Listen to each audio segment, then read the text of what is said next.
The next thing we're going to look at is the summary statistics. And this again goes back to these descriptive statistics that we've been talking about this week. So we want to look at all of these items. The only one that we're not going to look at for this is the mode. It's a measure of center, but for this big a data set where we've got so many different values, the mode isn't going to be very useful. All of these other items we're going to look at in our descriptive statistics. And in StatCrunch, this is called summary stats. You can look at these for the entire sample. Sometimes it's interesting to compare that to the ones for the groups. So I'm going to do one where I don't use the group by. And in this, I'm going to pick out specific statistics I want it to show me.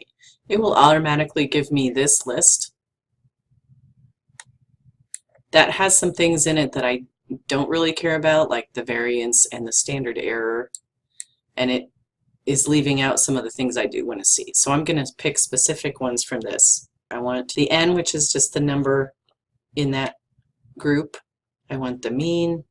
I don't want the variance. I do want the standard deviation. I want the median, the range, the min, the max, the Q1, the Q3. That will give me the whole 5-number summary. Another thing I want is the IQR. I also want the coefficient of variation. Those are my statistics for the entire group of babies. Now I'm going to go back and do the same thing and use the group by, picking out the same statistics for this one. So now I have the ones for the whole group up here, and then I have them grouped by non-smokers and smokers down here. So some interesting things I see looking at the two different groups. First, if I'm looking at the center of the data, that means I'm looking at the mean and the median. Those are much higher for the non-smokers babies than they are for the smokers babies. That would be something to make note of. Then if I'm looking at the variation or the dispersion, that's where I'm looking at the standard deviation, the range, and the coefficient of variation. And I can also look at the IQR for that. For the non-smokers, we've got a higher standard deviation, a bigger range, the IQR is bigger, and the coefficient of variation is just a little bit bigger. So what that tells me in general is that the non-smokers' babies' birth weights are more spread out, have more variation than there are for the smokers' babies. If we go back and look at the histograms, we can see why that's the case.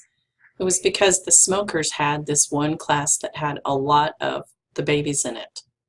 So it had a lot of its data grouped into just one class, whereas the non-smokers had more different classes that had more data in them. Now we can look at the min, the max, and the Q1 and the Q3 here with specific values, but we're also going to look at those specifically in the box plot. Let's do that next. Let's look at the box plots. And for this, it will automatically show you both box plots on the same graph. I'm going to start out, I'm going to tell it to draw the boxes horizontally just because that fits better with the other kinds of graphs that we do. I'm going to uncheck this box where it says use fences to identify outliers.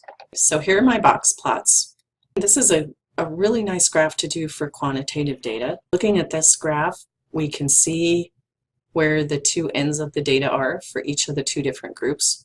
We can see right away that the majority of the non-smokers' babies are higher weight than the majority of the smokers' babies. Another thing we can see from this is another idea about the distribution shape.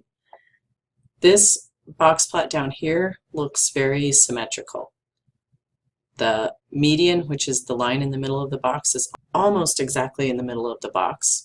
The whiskers on either side are close to being the same length. So this is pretty symmetric. This one, on the other hand, isn't. We see that the median is more towards the left side of the box. The left whisker is longer than the whisker on the right side. So this tells us that we don't have nearly as symmetric distribution for the smokers as we do for the non-smokers. But this also points out the difference in the medians. Here's the median for the non-smokers. Here's the median for the smokers.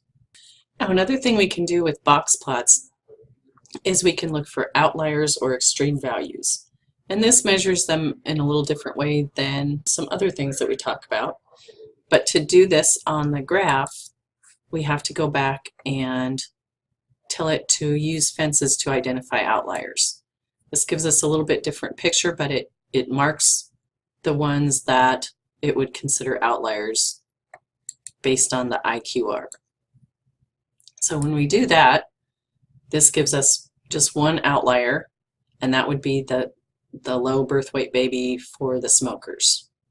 That was only about 700 grams. So that one, based on the IQR, would be considered an outlier.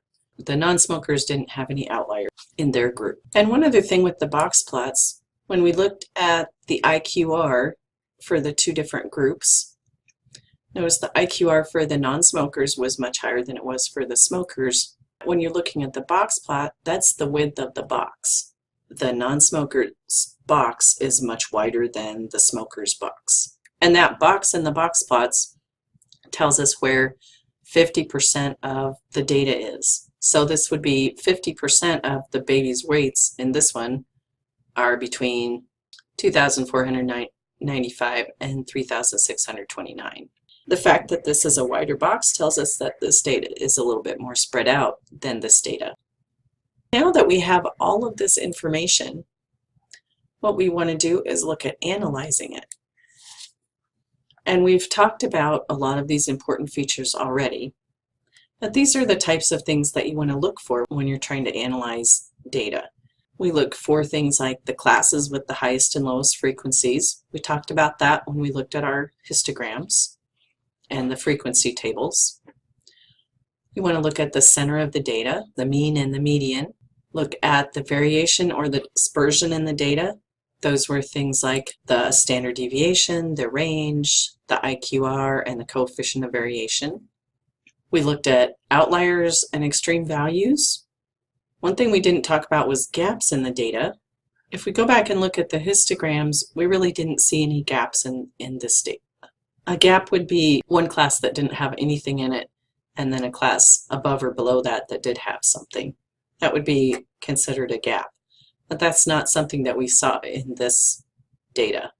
Another thing we talked about was the distribution shape, where this one was actually kind of close to being symmetric.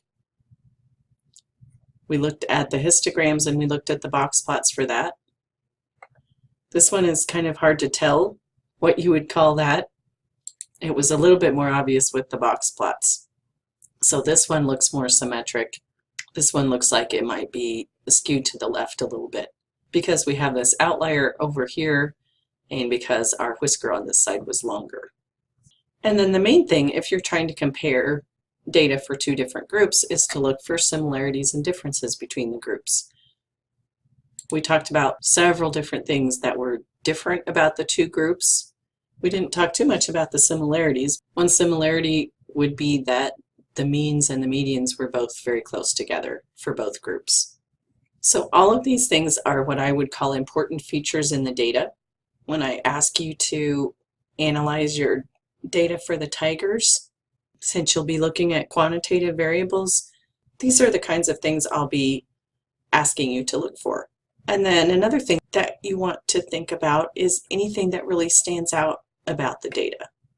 In this data, what really stood out to me was the difference in where the weights were for the smokers' babies versus the non-smokers' babies.